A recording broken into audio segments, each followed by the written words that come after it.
Hey, everybody. Welcome to another episode of the podcast. Joe is back. And as always with Joe, it's going to be music. And we are going to do top 10 bands we have seen live. Very broad category, Joe, because you and I have each seen many, many bands. Yes, concerts. as we were talking right before this, in the thousands. Yeah. Yeah. And like I said, this was it's very difficult for me. Just because, okay, I have some groups on this list that I don't even like, but I thought that they were so good that I had to include them. Yeah, that's interesting. I just thought of another one when you bring that up. Yeah, and so I was like, okay, well, I'm going to put them on here because I have to, because they were a good show. Then I looked at my list and I go, okay, well, I can't have them on because here's the issue that I have that doesn't necessarily go with you, is that I have seen some bands in some really cool places in some really cool shows, but I couldn't mention that particular thing because it would just be too defining and everything, so I had to leave that out.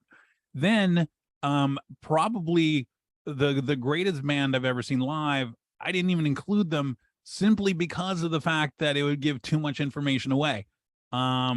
Because it was very specific to why they were so good. So like I said, but there's so many groups. And then I had a problem because of consistency, because there's a couple bands on my list where I've seen them where they were absolutely horrible, and I've seen them where they're absolutely great. There's one band that within 2 evenings, the first night they were horrible, the next night they were great.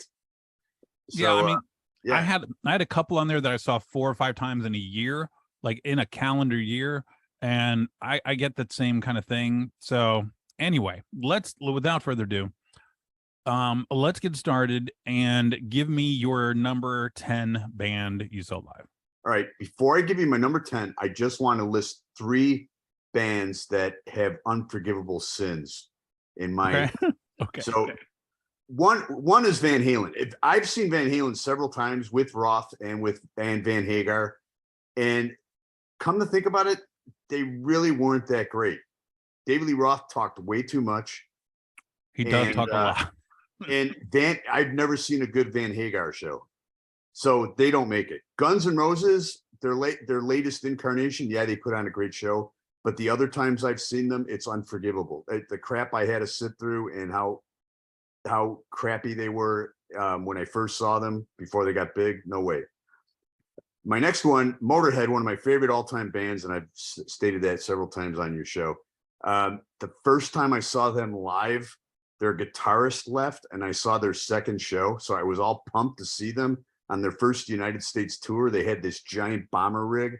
They didn't even use it, and they played like a half hour as a headliner. So I can't forgive them, those 3 bands. So they're not making it. My number 10 is going to be a combination: Wendy Williams, the original Wendy Williams, and the Plasmatics. I've seen both. She's a maverick. She doesn't get her just due. I wish someone would do a documentary on her, because she was such so progressive in women's rock and roll and busted so many trends, was singing about things that we're complaining about nowadays back in the 80s.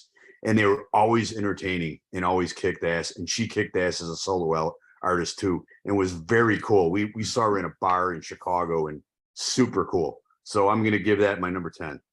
You know, I have some unforgivables too. And one of my unforgivables, and we didn't even talk about, using that term, but I also have Guns N' Roses basically on my unforgivable list. And everybody will go, well, come on. Haven't you ever seen that music video for Paradise City? Guns N' Roses is truly awful live. Like, I haven't seen the latest reincarnation. Every time I saw them before, I was very disappointed, exceedingly so. Axl can't sing worth a crap. He starts riots because he doesn't show up on time. That was bullshit too. Yeah. So I've always had issues with Guns N' Roses. Never gonna make my top bands to see live. My number 10, and this is interesting because I go through periods where I really like him and where I really don't. I mean, now he's dead. But Prince, and I preface this by saying that I saw Prince play multiple times. The only time that I really just really loved it and maybe it's influencing me just a bit, is back in 2007, I got to see him at First Avenue in Minneapolis.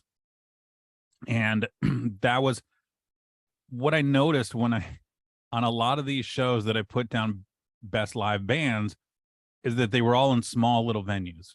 And maybe that colors my thinking some, because this particular day, well, it wasn't even the day. By the time he took the stage, I believe it was about 3:00 in the morning. And he had already played 2 shows that night, not even at First Avenue, but other places. And he only got to play for about an hour or something like that before the cops said, okay, no more. But in that hour, he played a bunch of songs. And what I remember, which is strange, is that he played some of his songs, but I don't know if it's because he performed earlier in the day a couple of times. Most of the songs that he played in that hour were cover songs. Really? And So where was this? so this was at First Avenue, the place Okay, that made yeah, him famous. Yeah. Right. And it was 777. That's why he wanted to do it. And but by the time he took the stage, it was technically 787.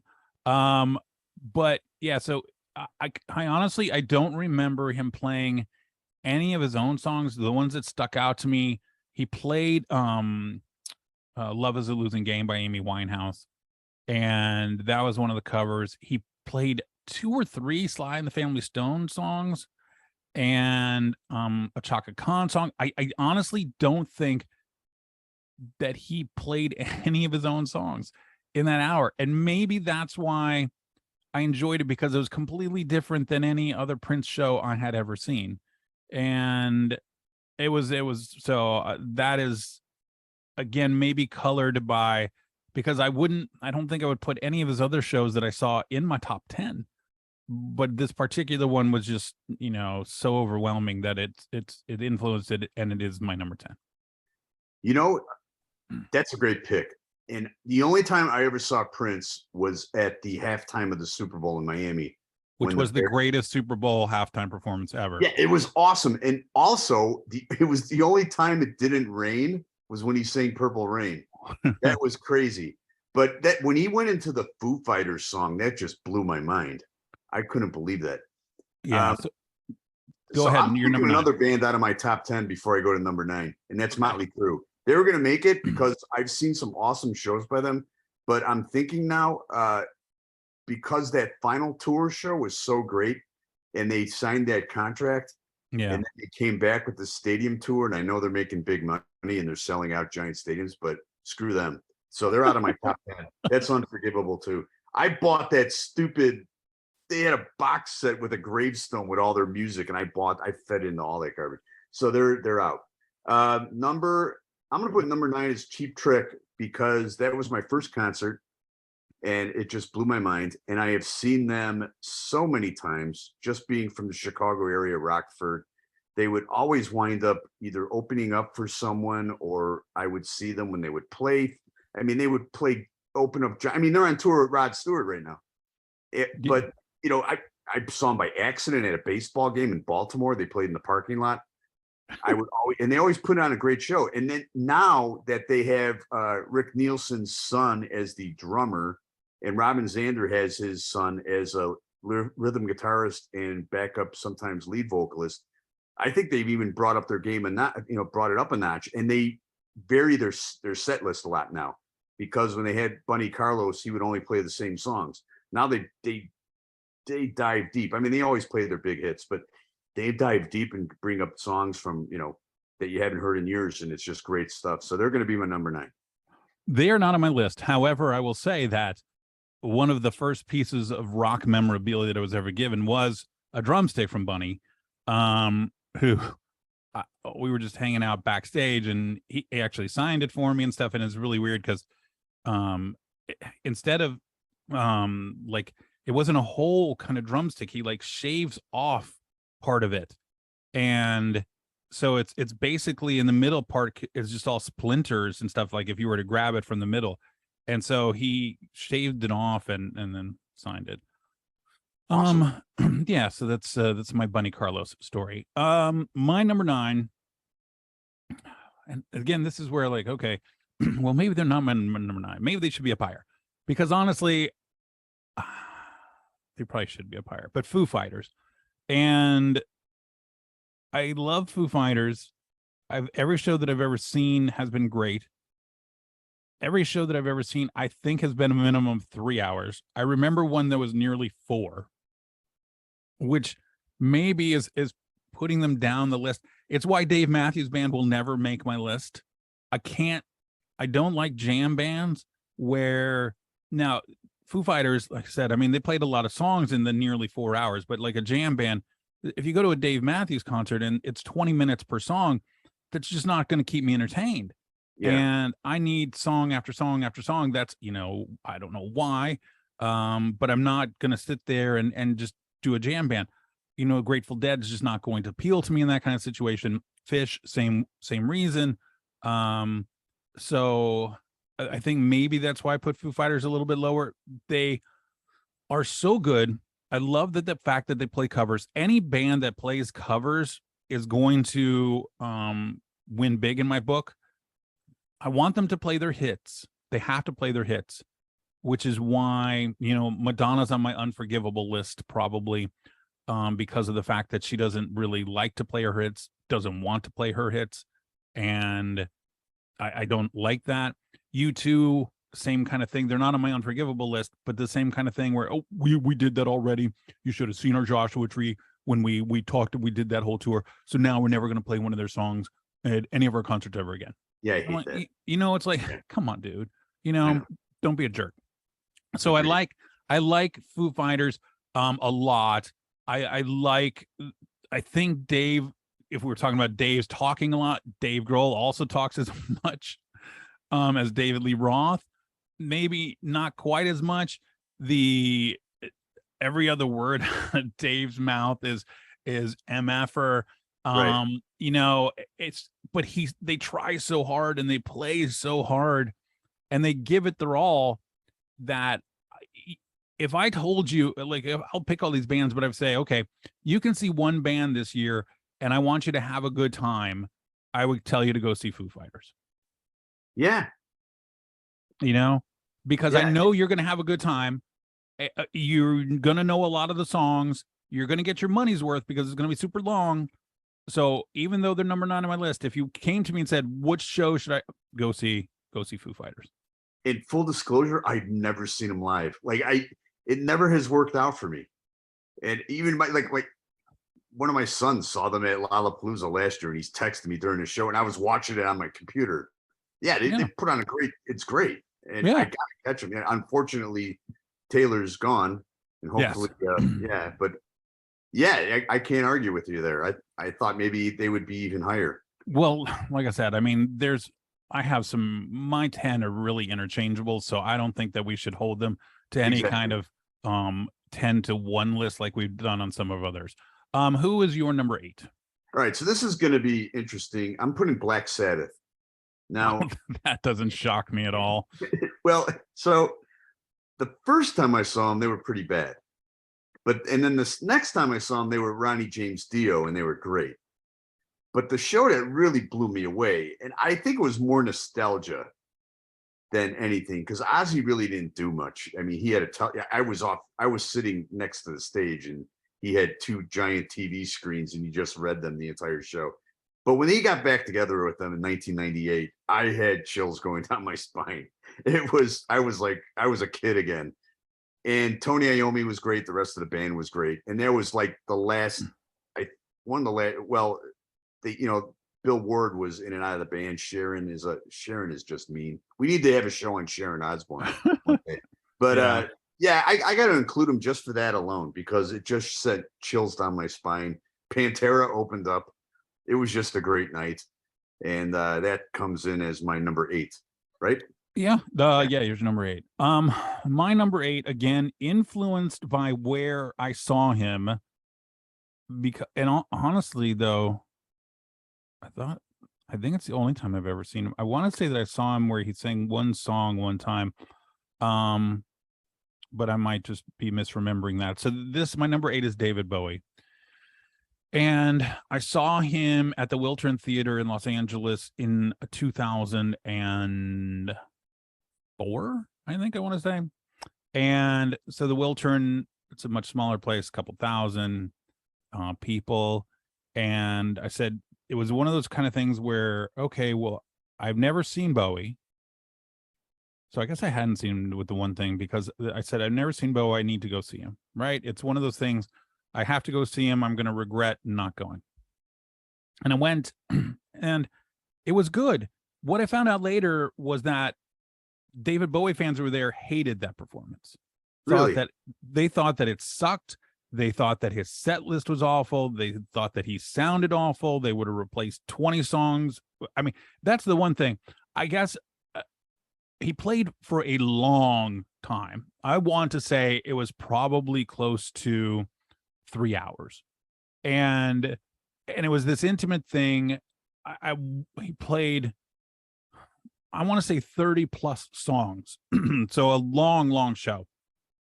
And but nobody who like it was a true Bowie fan seemed to really like it. My problem is that as much as I think I'm supposed to love David Bowie, I probably only knew 5 of the 30 songs, or maybe 6.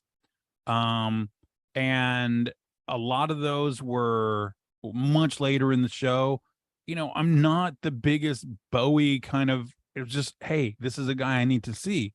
Right. So, I mean, probably in my life, the biggest song was probably like China Girl or something like that. You know, Heroes is a great song, Ziggy Stardust, whatever. But I'm just saying that, you know, even Under Pressure, whatever, it was just okay. But I feel like I was just, this is David Bowie. You're just so lucky that you're getting to see David Bowie. And I think that possibly influenced me. And that's why it's kind of further down the list. If I had to choose between Foo Fighters and David Bowie, I would go see Foo Fighters all day long. So that's what I'm saying. My list is very probably out of whack. Right. And I wouldn't have gone to see David Bowie again. There was no, oh, do you want to? No, don't really need to see him. Saw him once. But I just, you know, feel like, now one of the things was, I think that I actually liked also was Macy Gray was the opening act. Really? So yeah.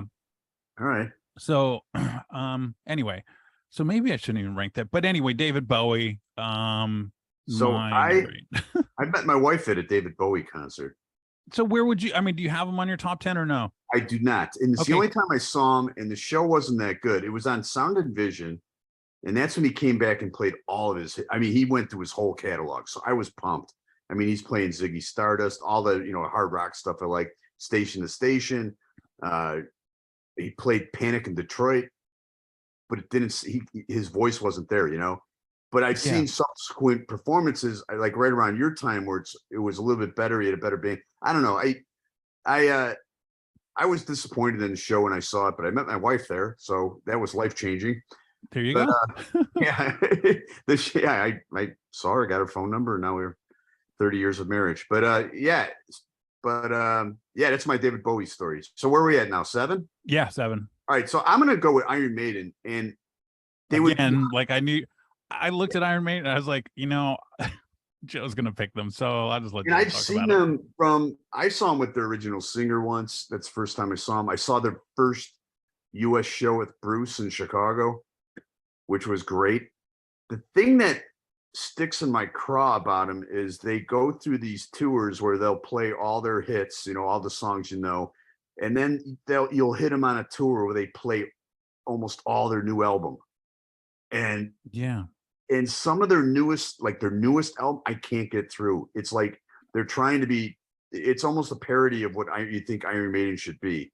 And the songs are getting longer and longer. And I wish they would just go back to those first few albums and play like a 3-4 minute punkier song, you know, which I fell in love with. Now they have these, every song has to be this epic tome. And when they fill their set list with that stuff, that's what knocks them down a few notches. That being said, they're always entertaining. Bruce is a physical freak. He runs all over the stage, has no backing tracks. The guy survived cancer in his mouth and still can bring it and sing and run all over the stage and do whatever. And he's still an athlete. He was a ranked fencer in England, which is amazing. He's a total Renaissance man. So yeah, they're always entertaining, and they would be higher if it wasn't for that. They pull that crap where they'll do a tour and they have to play the majority of their new album, which their last few albums did nothing for me. So that's my number 7. You know, when you talk about running around, sometimes I think, okay, well, maybe that's what I need to think about because I thought about that. I said, well, what about like AC/DC? You know, always running around, you got Angus, you know, doing everything and everybody's running all over the place. Journey or something like that, where they're constantly running around. And does that necessarily make for the best show? It shows that, you know, they have a lot of energy and they're good shape, but does that necessarily mean that it's a really great show? Is it something like, oh my gosh, I'm totally enthralled? And then I was talking to somebody about this list and they go, here's what I like in a band. I like them to sound exactly like they sound like on the radio, because if they don't, then what's the point of it? And I think that they meant in the sense that you don't want to be disappointed in the voice, you know, AKA, you know, Axl or Gwen Stefani. Never waste your money on No Doubt or Gwen Stefani because they're not going to sound anything. There's you know, she almost cracked my top. I do have a weakness for female singers. She almost cracked my top 10 because I saw her Vegas thing, and I was so entertained by that. But Vegas is completely different because she's not actually singing. Exactly. And I was going to bring that up too. If you want to hear the records, a lot of these bands are taking it too far, and they're having a lot of backing tracks and smoothing and all that stuff. So for my number 7, there are no backing tracks, there are no smoothing, there is nothing like that, and that is Pearl Jam. Pearl Jam probably again could be much higher on my list. If you are a fan of Pearl Jam, you will like it. Almost every single one of their sets is 30 plus songs, so they will play all their biggest hits, you know, which is fantastic. They will play their newest ones, but I think that they say, look, everybody's coming for the other stuff, so we'll play the new stuff, but God help us, you're going to hear, you know, another 20 songs or something in addition to the new record. I have seen Pearl Jam since not quite the early days, but I saw them, the first time I saw them was maybe right after 10 came out. And I had booked them as a concert promoter way prior to 10 coming out. And so the first time that I saw them was as a fan, but they actually had to play one of my shows the next day. And by then, you know, Alive was, you know, everywhere. And they were trying to bail on a lot of these early shows that they had booked before the record came out. But so, and then you see them from that to, you know, I think the last time I saw like a full show from them was 5 or 6 years ago. And it was just still so good. And, you know, and they just give it their all. And, you know, after whatever 25 years and stuff, and, you know, Jeremy and Even Flow and all that kind of stuff and Alive. And then they're still doing, you know, they're playing like the Who songs like Bob O'Reilly and stuff. And they're playing Hendrix, and somehow they find the time. Like I said, I'm a fan of the cover songs, so they find the time to do whatever latest album, all of their hits, and then cover songs. And I can't ask for a better combination from a band than that. So and I guess because I've seen them so much that over the years that, and I've never really been disappointed, so they are my number 7 and probably should be higher. Interesting. So I saw them on that first Lollapalooza, and then I saw them time after that, and then I saw them in the middle of the whole fighting Ticketmaster crap, and they didn't do anything on stage. I was so disappointed. I was like, is this the same band? So I haven't seen them since, and I wanted to catch them because, yeah, they do put on great shows and play for so long. And so, but I haven't just gotten around to it. You know? Yeah, you know, and like I said, I haven't seen them in about 6 years. So, I think the last time I saw them was on the 2016 tour.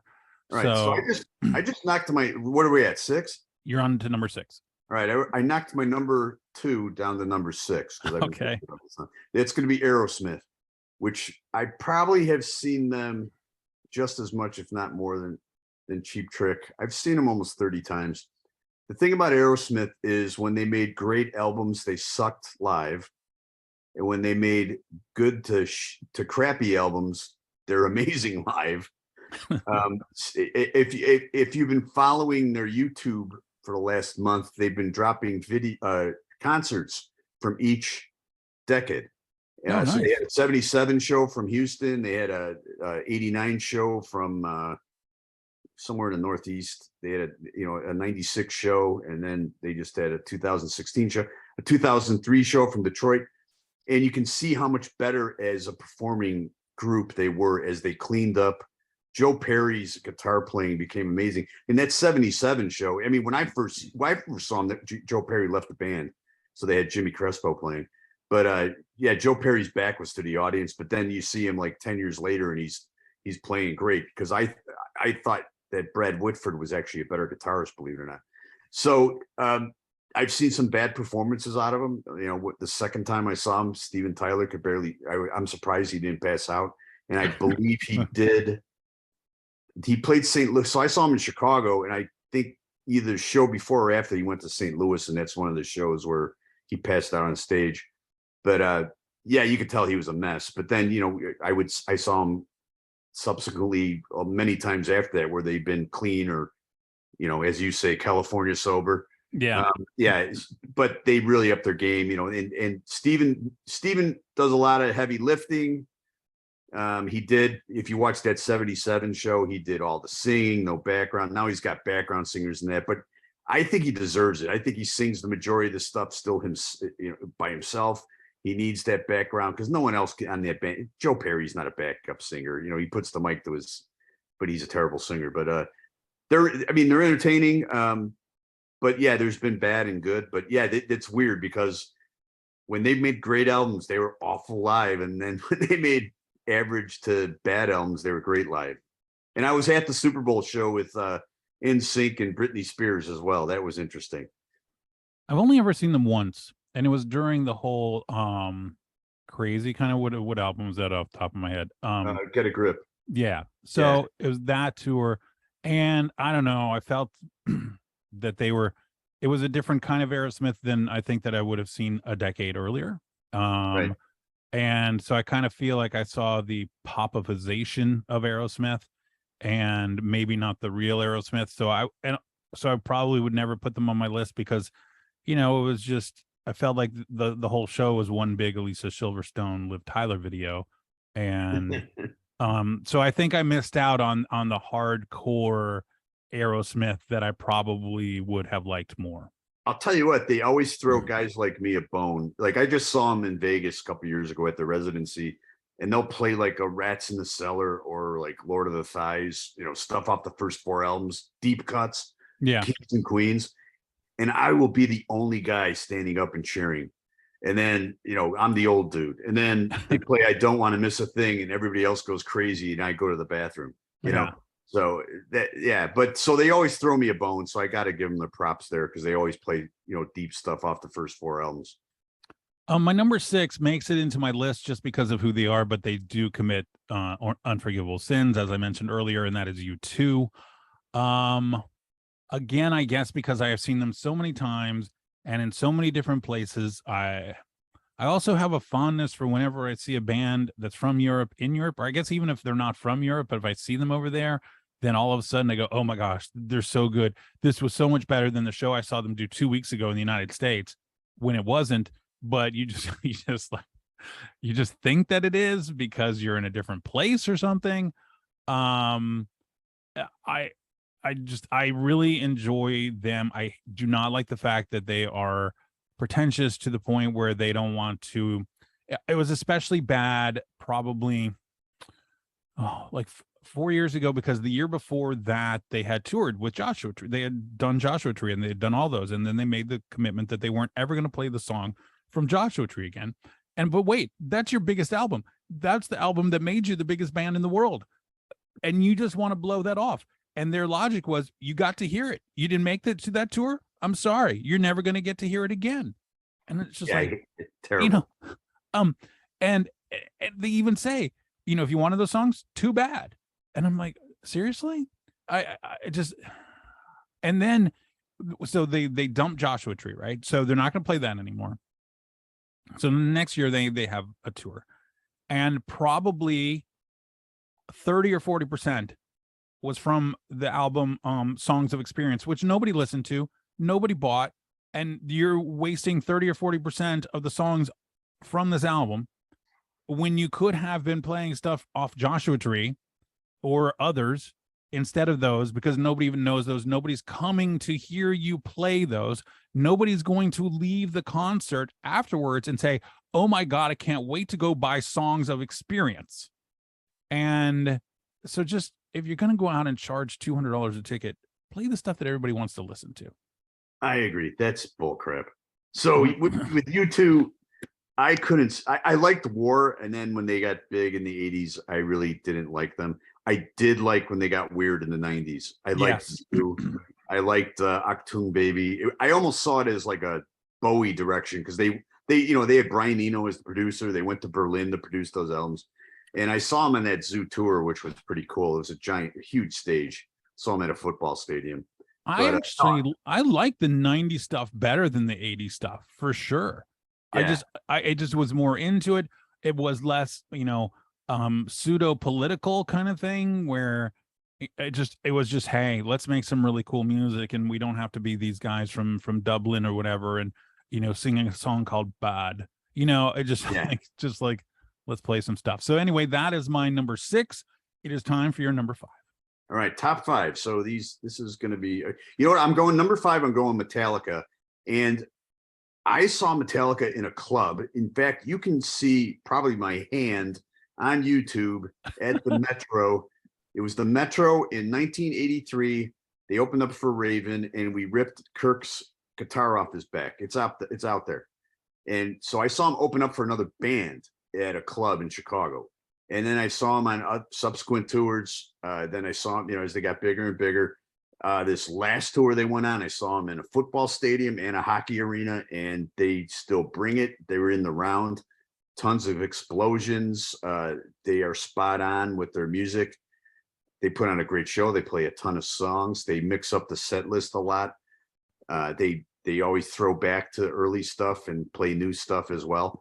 But they're always entertaining, and I just like the fact that I saw them, now is, the new Led Zeppelin pretty much. And I also saw them in a club open up for a band no one knows about.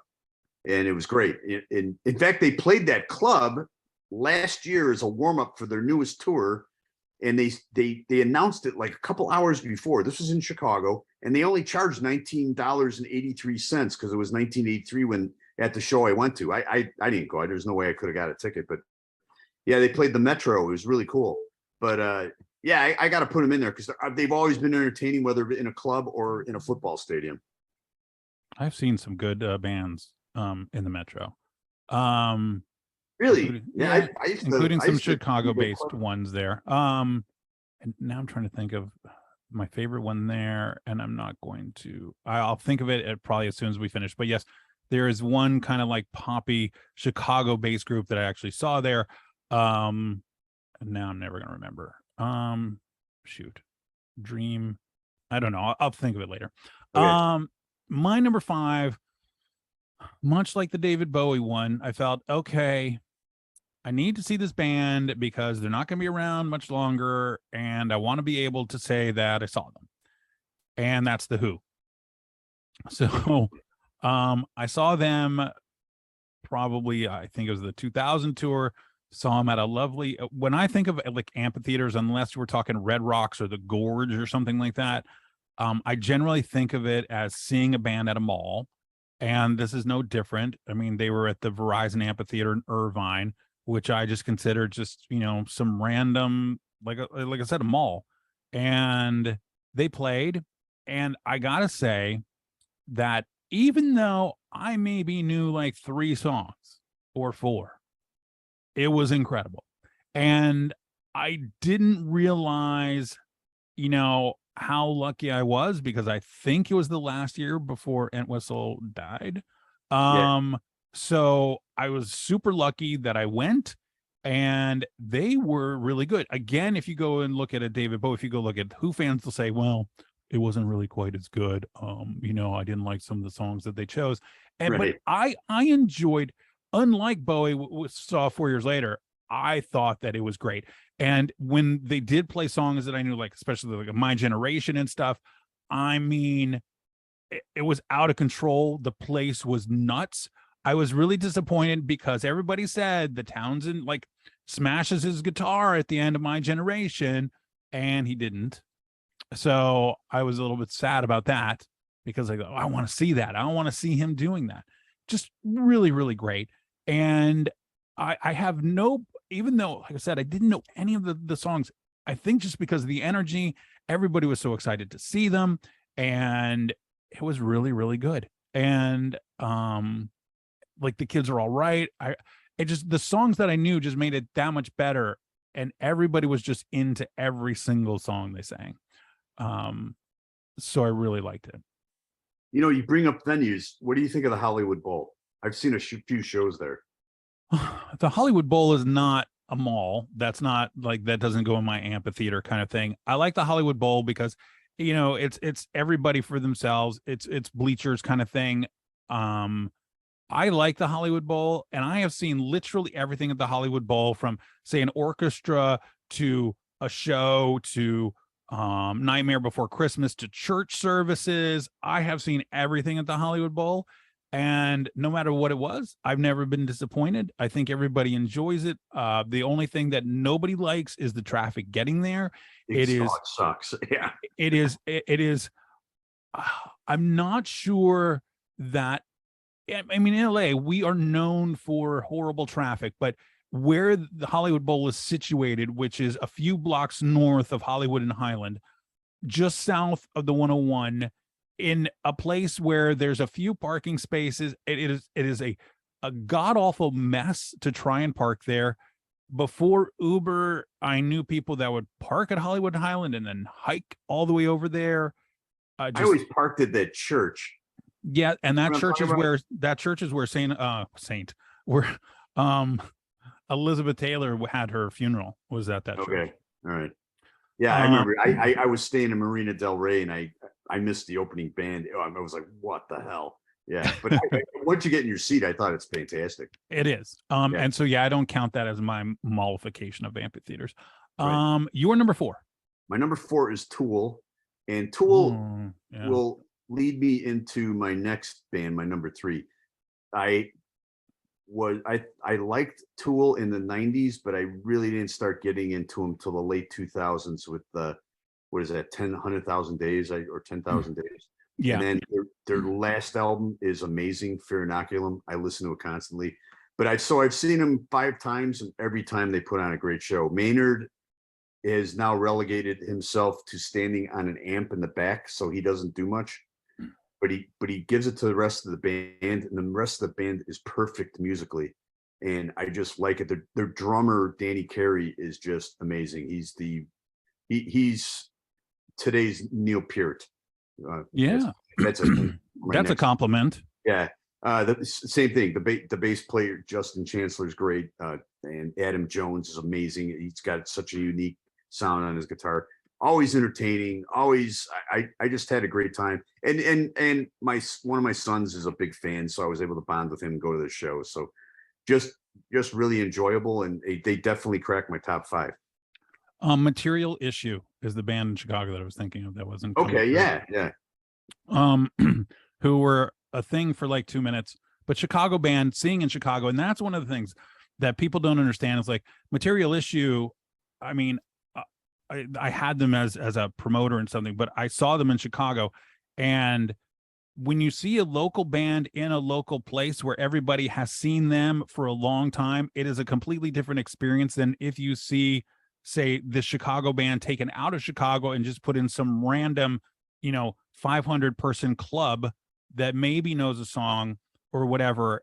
It's just a completely different thing when you see somebody in their own hometown kind of club playing like that. And that holds true for Chicago, 930 Club in Washington, D.C., whatever. It's the same kind of thing.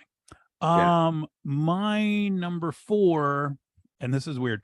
So it's the same place that I saw Bowie 2 years later. And I think that when I saw Bowie, I was like, oh, well, it'll be like when I saw the Rolling Stones in 2002 at the Wiltern. And this was not so much oh, I need to go see this band, because I had actually seen them before, but it was, oh my gosh, I don't think I'll ever get to see the Rolling Stones in a place where they, it's a 2,500, 3,000 seat place. That's just not going to happen. It's just, and I was like, I need to go see them in this thing. And the tickets were $57. I remember that specifically because I was thinking Heinz 57, they were $57. And yes, there were scalpers and stuff, but a great story was that I had tickets, and I had probably four. And then the day of the show, somebody said, oh, I'd really like to go. And heard a rumor that the Stones were going to release a bunch right before showtime for $57. And sure enough, they did. And so there was 100 or 200 people in line that had been there for differing times throughout the day. And my friends had stuck it out, and $57. And So what year was this? 2002. So is this the tour? Because they did that tour where they would play a small venue, And then they played a big hockey one. stadium, and then a football stadium. Like in Yeah. Chicago, they played the Aragon, they played the United Center, and then they played Soldier Field. I think that they played Staples right after, but I don't remember if they played the Rose Bowl or something Okay. like that. I don't remember that part. I do know that they played a show the next night at Staples. But at the Wiltern, I mean, you're like 10 feet from these guys, which, Yeah, it's you're awesome. never gonna get that even if you go to like Staples Center or whatever, because of the way where they have the security pit and everything, you're never getting that close. And so I really just enjoyed the fact that all the songs and everything, and I didn't realize how many more, like Rolling Stones songs that I knew. But I mean, they started with like Jumpin' Jack Flash and everything, and just from that, it was just like, okay.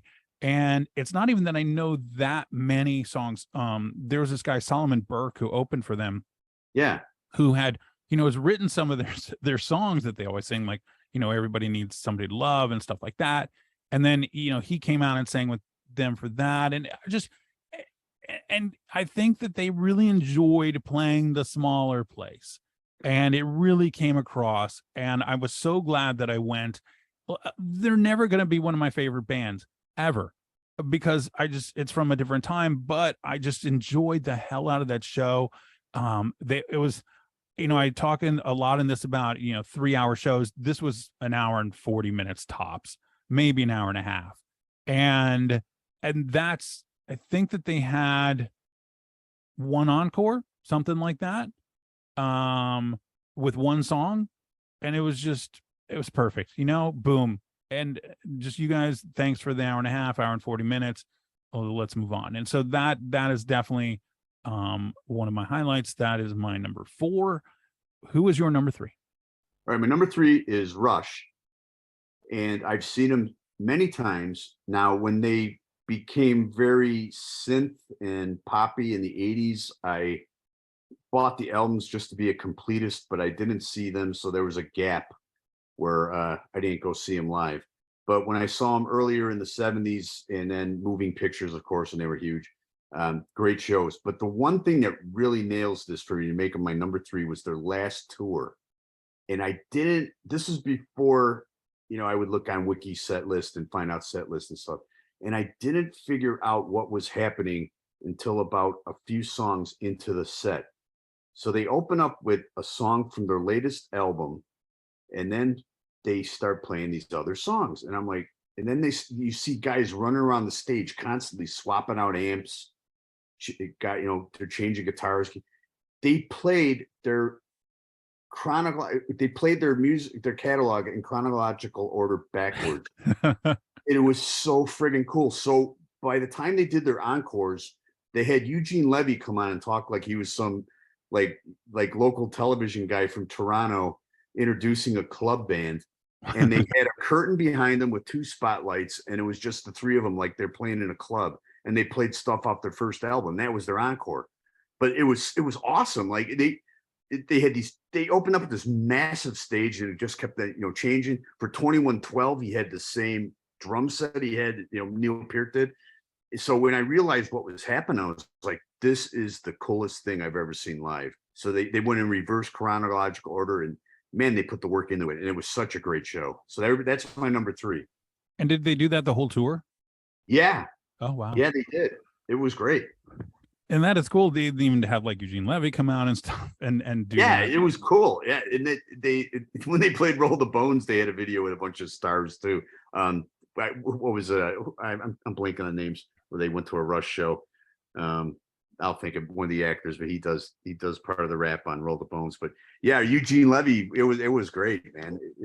He said, he goes, this band has even opened up for Kiss. And he was introducing them like they were some upstarts in Toronto, like back in the day. That is a good one. Rush, do you think that Neil is the all-time best drummer ever? You know what? I used to, but I don't. I think John Bonham. Okay. Neil's definitely in my top 3 or 4. It's, that all changes, as you know, but John Bonham's so consistently a beast on his albums that I think he's probably my number 1. So my number 3 is a band that I have seen way too often. I have seen them in the tiniest of tiny venues. I have seen them in stadiums. I have seen them in all corners of America, and I'm not even the biggest fan of the lead singer, but they are really good live, and that is Red Hot Chili Peppers.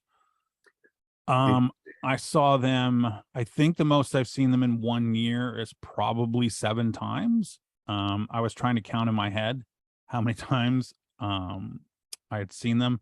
I always enjoy Chili Peppers. I'm not sure if it's always, I'm trying to think the last time I've been kind of on a Chili Pepper strike lately, but one of the things that I've always really enjoyed, at least since the song came out, is that they play Give It Away first. And it is because of the fact that it is such an opening chord, where, I mean, there's nothing quite like the intro to Give It Away. And I remember one show where I saw them, and I think it was actually, well, that'll give too much away, but it was a band that's even higher, a band that was supposed to be the headliner for the show. And the band that was supposed to be the headliner for the show played a song, and then all of a sudden they said, oh, something's wrong with their instruments or whatever, and they like kind of shuffled off to the stage, and all of a sudden you hear the intro to Give It Away, and just like super loud. And I remember that people who had been thinking that it was the end of the show had already started like leaving their seats and everything like that, because they thought this other group was done, and all of a sudden Chili Peppers coming, and I was sitting up in a lower balcony, and you could see everybody just like streaming back to go watch the Chili Peppers. I think that they talk about running around and stuff like that. It's just that their music is so hard hitting. Their music has just got everything that you want. I mean, it's just like, it's got that funk, it's got the metal, it's got the punk, it's got everything. And then you got Flea in that bass, and it's just like, oh, it's so much that you can do. And again, they do cover songs, which I love. They do a cover of Nirvana's Come As You Are, which is out of this world. They'll do Neil Young songs. I love everything they do. They'll do Velvet Underground covers, and yeah, I kind of love every single bit of a Red Hot Chili Peppers concert, which makes me feel bad sometimes because of Anthony Kiedis, but they are great in concert. Interesting. The only time I've seen them was with Dave Navarro. I actually love that album, but I mean, they play Higher Ground.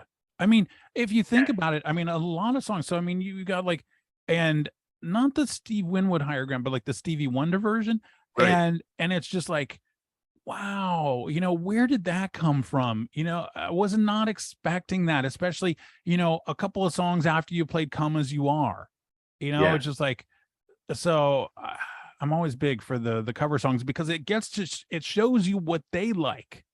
Right. Also, what do you, I remember they're game changers. No one else sounds like them. Yeah. But bands have tried to copy them. Exactly.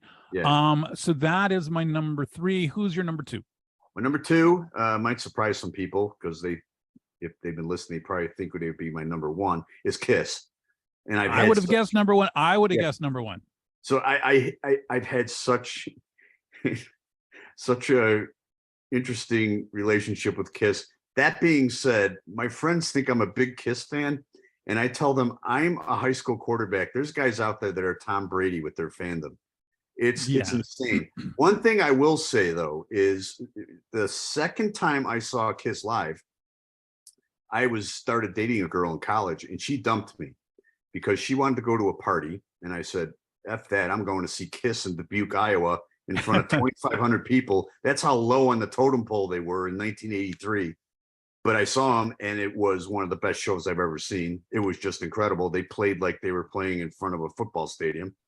Uh, but then, interesting enough, what 13 years later, 1996, all these people that made fun of me were asking me for tickets because they put the makeup back on after a few years of not having makeup, and they got the reunion. They're the biggest band in the world again. And I was like, no, it kind of pissed me off. And it's interesting because their fan base, and I've been a part of it since 1975. You have guys like me that have been there through thick and thin. You have Johnny come latelys. You have young people that have got into it. There's this whole tape rare video drop that's occurring right now, and there's death threats and lawsuits, and it's just the fan base is just insane. But yeah, I've seen them with makeup. I've seen them without makeup. Only one time was I disappointed. That was on the Crazy Nights tour, and that absolutely sucked. Every other time I've seen them either with makeup or without makeup, they've always put on a great show. Even this latest tour, I know they're all in their 70s, but they still have all the explosions. I know 2 of the members aren't originals, but they put the makeup on. I don't care. They put on a great show. I know Paul Stanley's using backing tracks now. I mean, it's all over the place. He's nowhere near the mic and he's singing. You can hear his voice, but it's still they and get Enty, like I'll be like, I'm done with this band. Fuck them. And then they just pull me back in. Like they played Chicago last fall, and I'm like, and then I at the last minute tickets were like $25. I'm like, I'm going. Again, I was blown away. I paid more for parking than the ticket, but it always entertaining, whether it was back in 1975 when I first listened to him, or 1979 when I first saw him live, to today. Always put on a great show. Met Gene Simmons 4 times, was awesome every time I met him. Paul Stanley was pretty cool. Some of the other guys, some of the other, Bruce Krulik, who was in the band, he's very nice. But yeah, just they're my number 2. So you'll be surprised to hear what my number 1 will be. I'm sure it's like Julie Andrews. The your number 2. I would have guessed Kiss for number 1. It is an interesting thing when you see bands who were at the top of the world, like Kiss was, say in 77 or 78. And then, like you said, you saw them in 1983, and they probably had been playing stadiums in 1977 or 78. And then to have to go literally had a girl like dump me. She wouldn't talk to me because I wouldn't take her to this party. And I said, I'm going to see Kiss in Dubuque, Iowa. They had to play Dubuque, Iowa. Yeah. They couldn't even play like Cedar Rapids. That was it. But they didn't give up. They just exactly. stuck at it because, somebody like Gene Simmons knows, look, guys, we can go play 2,500 people in Dubuque, Iowa, and we can each make like $3 or $4 grand for the night. Where else are we going to do that? So, my number 2 is Janet Jackson. Ooh. Who I think, having seen everybody in the family, Janet is one of the best shows that I've ever seen. I have seen her multiple times. I have enjoyed her every single time. The only knock that I ever have with Janet, and she's done this for as long as I remember seeing her, is she will do medleys often rather than entire songs. And that can be very, make you very upset as an audience member. You can't get so upset because she's at least playing it, but you really start to get into it after 45 seconds, and then she switches to another song. And there's nothing, she has done that from the beginning of time when I first saw her to as recently as a few years ago. She still does the same thing. And I find that annoying but she tries super hard. She's a great dancer. Even right after she gave birth, she was amazing, and I've always enjoyed her. She sounds exactly like her records, and not even with the help of backing tracks. And one of the other things I appreciate is the fact that she brings a very large band with her and doesn't rely on, just 3 or 4 guys or something, just brings everybody, spends the money for the sets. And I have never not enjoyed a Janet Jackson concert. So that is my number 2. That really came out of left field for me. I wouldn't have thought that. Yeah. But Yeah, so that's my number 2. Yeah, I like Janet Jackson. No, that's awesome. Yeah, no, it's great. Who's your number 1? My number 1 is Queen, the original Queen. And I've only seen them one time, and it was their last tour in the United States with that crappy album Hot Space, which killed them in the States until now. I mean, I saw them with Adam Lambert. That's not Queen. That's a Vegas production of Queen. Yeah. But I saw Queen with Freddie, and they were on so this album Hot Space sucked, but they still put on one of the best, probably the best show I've ever seen. And Freddie Mercury by far was the best front man I've ever seen live, and is my favorite singer of all time. It was just a great show. My only regret is I only saw him once, but that show I will never forget. It was just incredible. I can't tell you how amazing they were live. I went to see him with Adam Lambert at the United Center, and it was packed to the rafters. Yeah. And I was telling there was because of that movie, their fan base is massive now. But I was telling people, like, this is good, but like, you don't know. Like, I saw him with Freddie, and they were just amazing.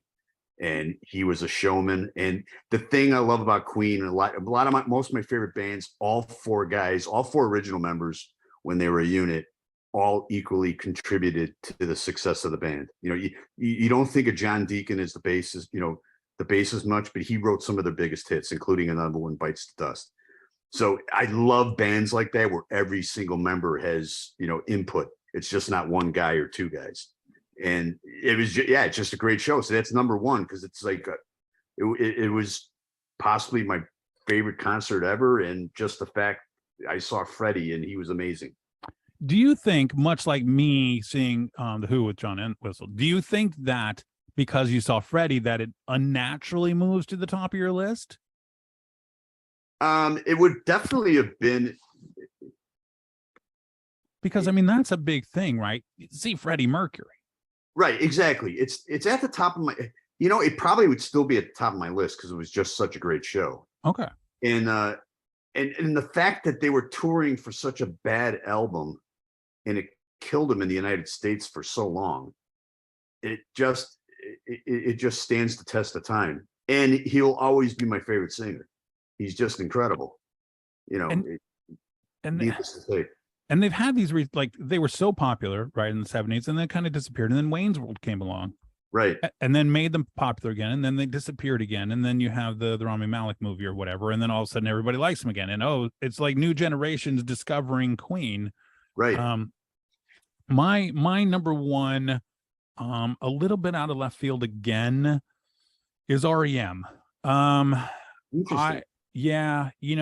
I was trying to think of a bad time that I've ever had an REM show. Never have. And I have seen them at generic amphitheaters. I have seen them at Glastonbury. I have seen them in tiny theaters. I have seen them, just about everywhere. And I think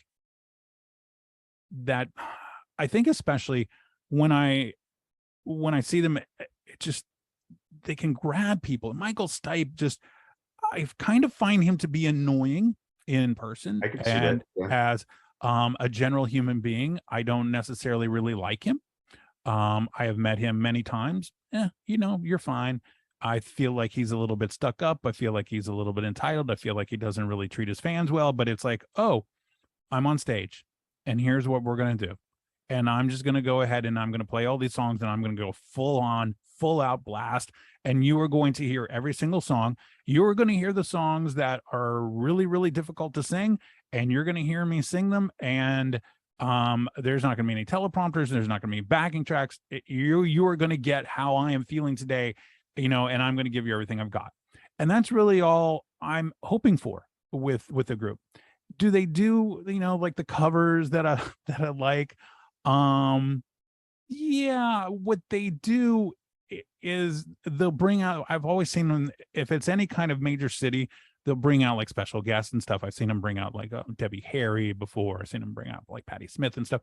But I mean, it's just I don't know, like REM fan, they're not going as a casual thing, because there's no such thing as a real casual REM fan.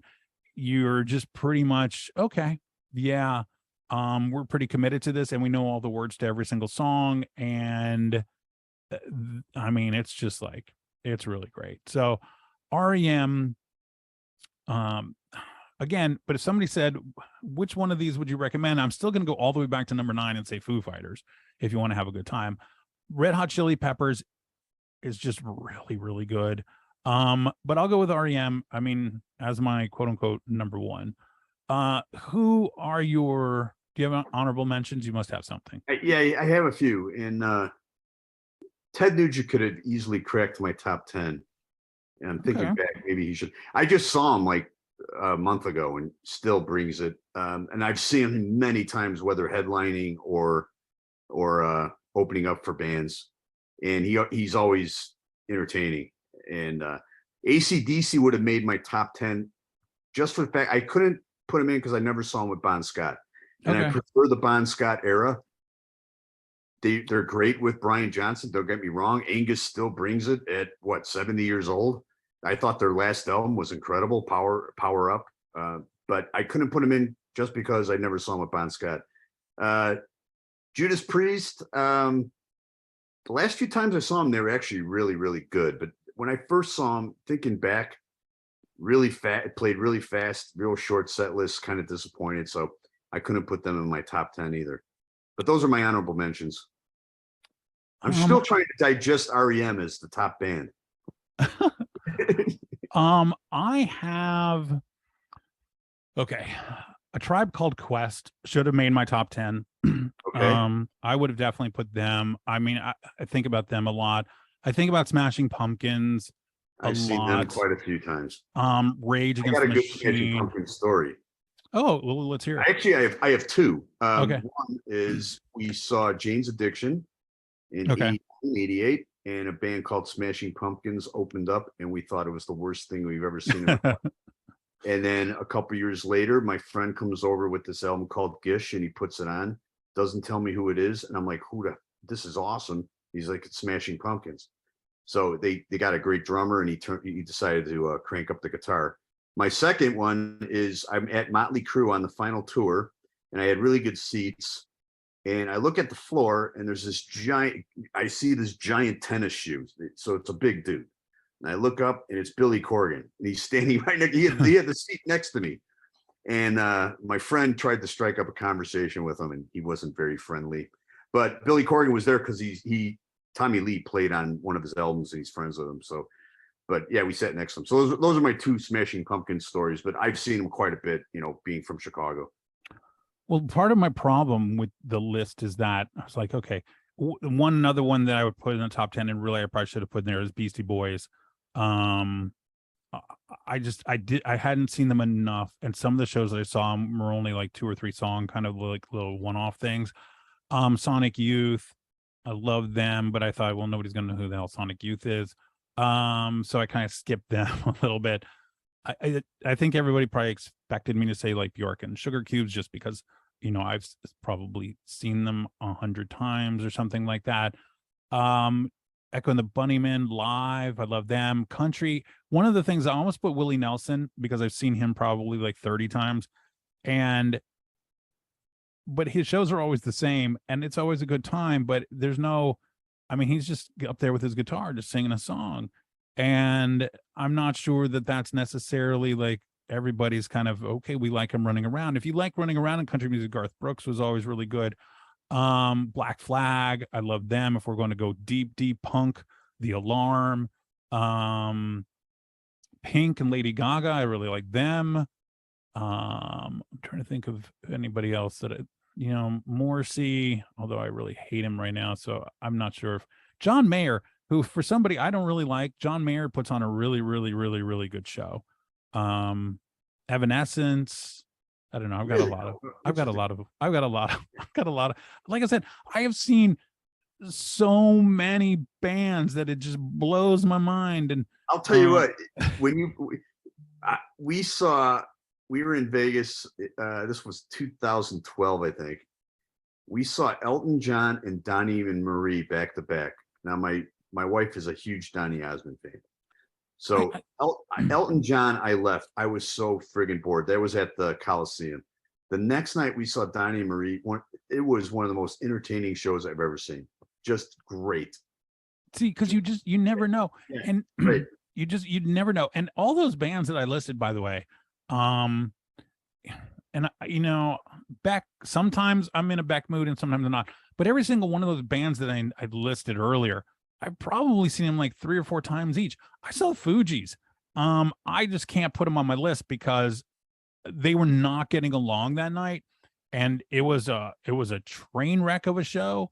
And I like you said, Joe and I have seen a lot of bands, and I could go and I could listen. I could say, oh well, this one night I saw Beastie Boys, and oh my God, they were great. And then I saw Beastie Boys another night, and they weren't so great. And that's kind of the problem if you've seen them 4 or 5 times. And like you said, one of your things is consistency. So, how are they every single time that you've seen them? Anyway, that is the top 10 live bands. And I know that Joe and I will come up with another one for you maybe in a month or so. So until then, Joe, I appreciate you. Thank you so much for doing it. No, it's always fun. Thanks for having me on.